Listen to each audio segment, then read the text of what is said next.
I just read an article done by the AARP that said that roughly 65% of retirees or people who are approaching retirement are not comfortable with their financial situation and feel comfortable that they're going to have enough to get through their retirement. And I think that they make a very good point that in your early retirement, if you can increase your income, that income will mean about $4 to you when you're 80, when maybe you can't find another way to generate income. So I did some research on it, and this is something I feel very strongly that I'm knowledgeable of because I do some of these things. And so I came up with 6 ways that you can increase your income as a retiree, and I want to share them with you and give you some clues. The first one that came up was gig work, and they talked to me about, or they shared with me, a website called flexjob.com. And I thought it was very interesting what they talked about. And the first thing they spoke of was education or tutoring. And I hadn't thought of that. There's a lot of young people who would like someone to tutor them, and when you think of that, you think of, well, you'd go to their house, and that isn't the way it has to be done or can be done. If you can master Zoom, which is not difficult whatsoever, and Google Drive, so you can communicate with people just as if you were there. You can communicate with Zoom video, and Google Drive you can exchange documents, spreadsheets, anything and everything of that type. So you have to have some computer literacy, and they gave the information that said the fields that are most appropriate for education and tutoring are tech, math, and science. And at the lower levels, you're going to make somewhere between $15 and $20 per hour. And at the higher skill level, you'll make between $30 and $35 an hour. That's not bad. A couple hours a day, and do it, 3-4 days a week, and you've got some extra income. Then what you do with that income is truly up to you. But what I find, and what I don't really understand of people who retire and just quit and do nothing, is how you can motivate yourself to get through the day. But on the other hand, if you're teaching some young person a skill that you possess, or a knowledge that you possess, how rewarding would that be? I just think it would be tremendous. The second one they talked about, and I know some people who have done this, is Uber or Lyft. I think the way to look at this is, if you're assessing how am I going to make some more income in my retirement, is ask yourself, what are your assets? And how can you take those assets and turn them into money-producing assets? Well, such as tutoring and education, that's your asset is your knowledge and your experience. In Uber driving, it's your vehicle. You need probably a 4-door vehicle, and your pickup truck probably isn't going to work. But if you've got a 4-door vehicle and you can clean it up and spruce it up, it can be a real money source. They indicated that 23% of all the Uber and Lyft drivers are over 50 years of age. So apparently a lot of people are doing this, and that they make up to about $30 an hour. Now, the first thing I wanted to know is what percent of that fee does the driver get? So if I pay $20 to go from the airport to my house, he gets 75% of it, plus any tips. And the app makes it very easy to tip. So, and I always do. Now, there are other fees that you have to pay for Uber and Lyft, but it sounds like a gig that I read about a guy by the name of Craig Mitchell, who lives in where I grew up in Indianapolis, and he makes about $700 a week. that's not bad money for getting out. And he says he does it during the day. He isn't comfortable driving at night, and so it's a good gig.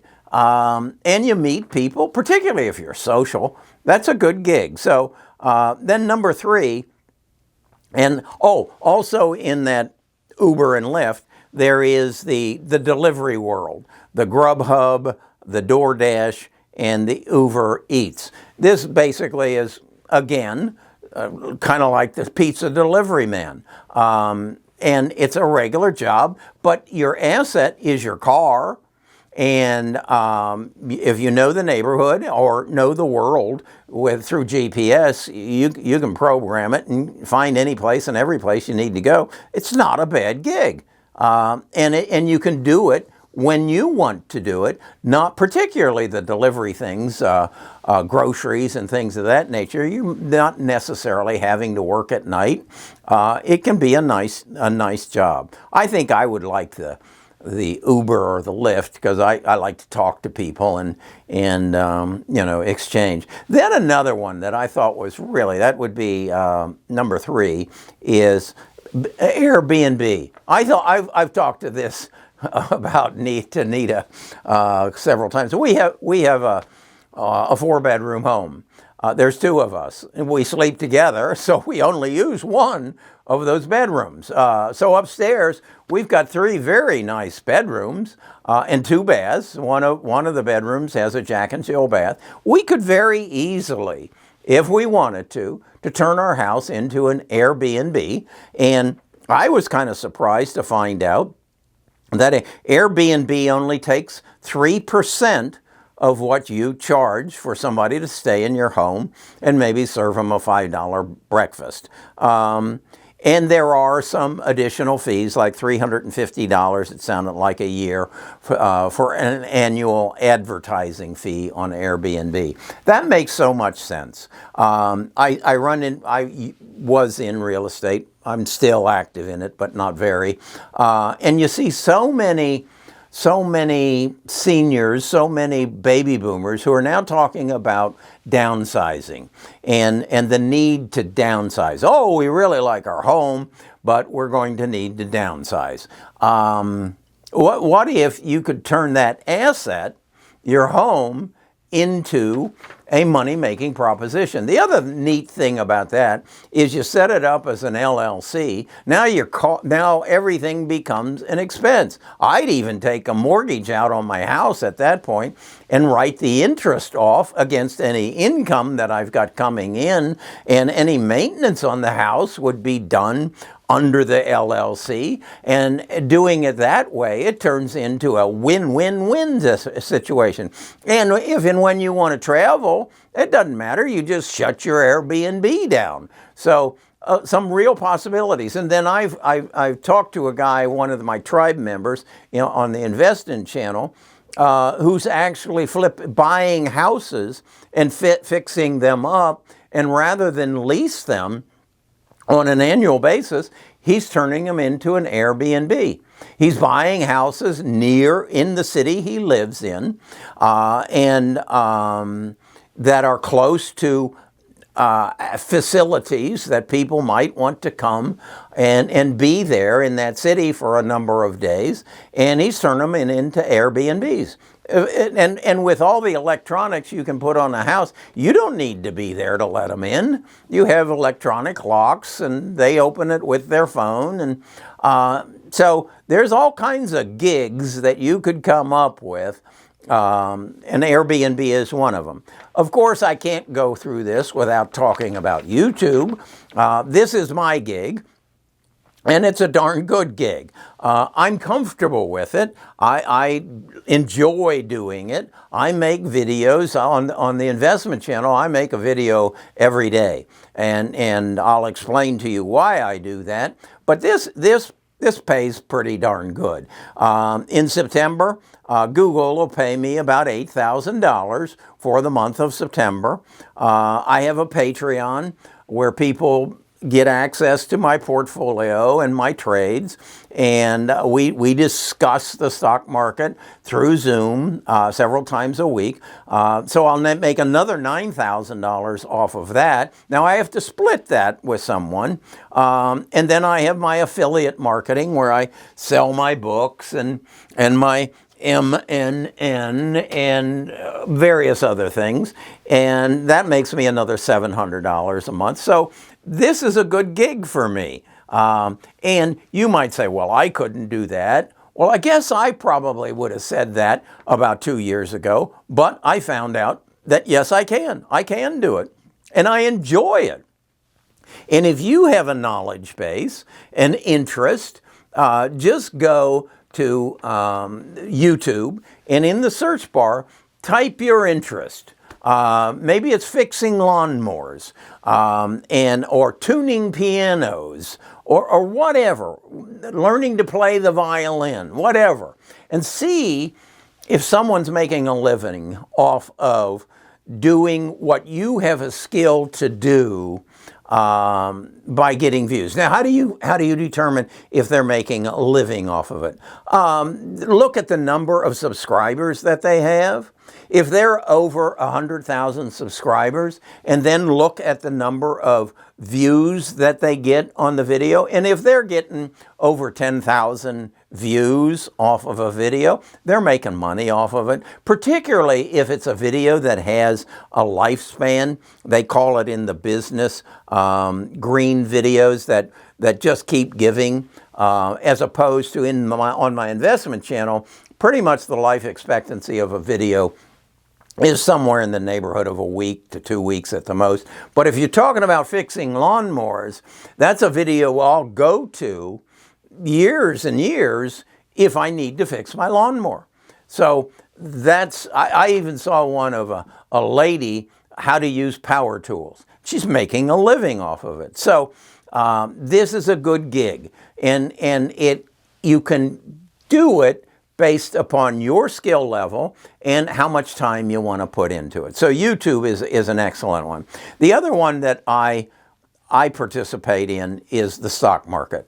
I was a financial advisor. I've shared that with you in the past. I've learned, though, more, and that was about creating a financial plan, basically then investing through diversification. I have learned more about investing since I've been retired than I did in the whole time that I was a financial advisor. Because investing is very different than being a financial advisor. Investing is studying the stock market, understanding how it works, and then positioning yourself to take advantage of the movements in the stock market. I really started getting serious about investing. Remember, I retired in 2005, and Nita and I basically traveled for 10 years. In 2018, I got serious about the stock market. And I'll show you, this is a graph of how my portfolio has grown over the last, since 2018. This year, I project that my portfolio will grow somewhere around maybe 30%. It all depends on what happens in these last 3 months of the year. I'm actually up about 23% for the year now, but I'm expecting a major crash in the market. I've moved very heavily to cash, and if it rebounds quick, I'll do extraordinarily well. I made 60% in 2020 as a result of timing and being in the right place when the coronavirus. So I would say to you, if you have an interest, or if you want to build an interest, and you have some cash or some investments, learn how to invest them. And the first thing I tell you to do is read some books. The first book has to be The Accidental Superpower by Peter Zion. And that will give you a background of how the market works and how the social economic structure is and how to position yourself. And then there's a book called The Future is Faster Than You Think and The Big Nine. All of these are in the description of the books that I read. I try to read a book a month, a nonfiction book that is going to make me a better investor. And that's just something that I strive to do. I actually listen to the books because one of the other things that I do in my retirement is get exercise. So I download the book on Audible onto my phone, put in some earbuds, and either walk or run and listen to a book. Then if from the audio I think I like it or it's really going to help me, I then buy the book and I study the book. So consider, if you're so inclined, to make a side gig out of the stock market. Can be very profitable. Okay, then I found one, number 6, is handiwork. What is that? Well, in my life, I'm very busy with my exercise and my YouTube channel, and I need some work done in my house. I need somebody to come change a few faucets. I need somebody to do some painting, and not big jobs, but small jobs. Well, there's a website called Handiwork, or not Handiwork. It is actually called TaskRabbit, TaskRabbit, and it's localized. And if you're good at something and you want to be a handyman, it's a side gig. It's the kind of work, and right now, I got to believe these people are in huge demand, and particularly if you're vaccinated.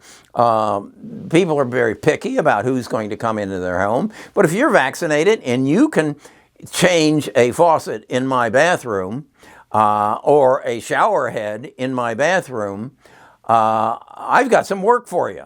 If you can paint the garage door that I had to replace because Nita drove her Porsche through it, I've got some work for you. So that's the way I think. And again, that all goes into taking an asset that you have, an ability, a house, a car, a camera, and lighting, and create a source of income. And then I really liked, as said in this AARP article, they said every dollar that you will earn in your early retirement is worth $4 in your later retirement. Because again, it will be money that you will not have to spend because you are making money. And in addition, it could be money that you could invest. And I really do encourage you to change your mind about the investment markets and come to my channel on bestofusinvestors.com or Best of Us Investors YouTube and get kind of a drift of how I invest. I know the stock market is driven by two basic things. One is change, and that is, what is the next big thing that is going to change in our world? And liquidity. And the liquidity is, where's the money going to come from to facilitate that change? Well, the biggest change that's happened in you and I's life, and I don't care how old you are, is the coronavirus. Because it showed that our medical system is broken.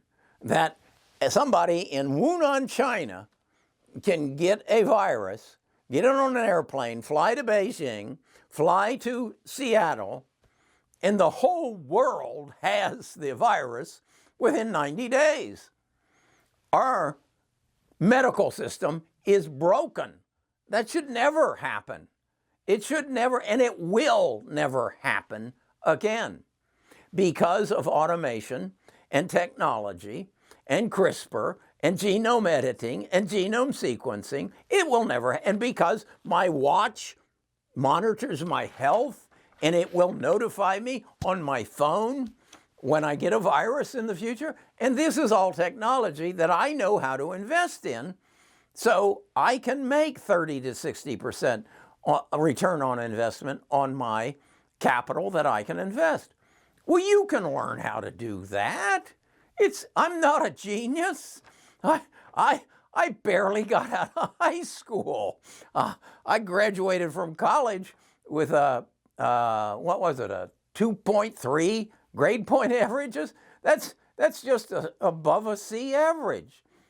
No, don't discount yourself. Here, the other thing you should do is go down and find my book. This is by Carrie Grinkmeyer. That's me. Find happiness by discovering who you are and why you are you. And then, once you find out who you are, you're also going to find out who that unwanted roommate is that lives in your head, who just told you a few minutes ago, I couldn't make that kind of money in the stock market. You got to get rid of that person. You got to get rid of him, and you got to replace him with your coach who says, that's a fantastic idea. Yeah, let me go get that book that he's talking about, the unrealized superpower, or whatever it is, and by Peter Zion, and learn this, and then I can make 30 to 60% return on my capital, and I never need to work again. I don't need to drive for Uber. We don't need to turn our house into an Airbnb. I'll just sit down there from when the market opens to when it closes and invest properly. Okay, I hope what you came away with is you have plenty of opportunities. You have many ways to increase your income. First thing, though, get rid of that unwanted roommate who tells you you can't and you're not worthy. And that's beyond my capabilities. No, it's not. No, you can, if you can think it, you can do it. Talk to you again soon.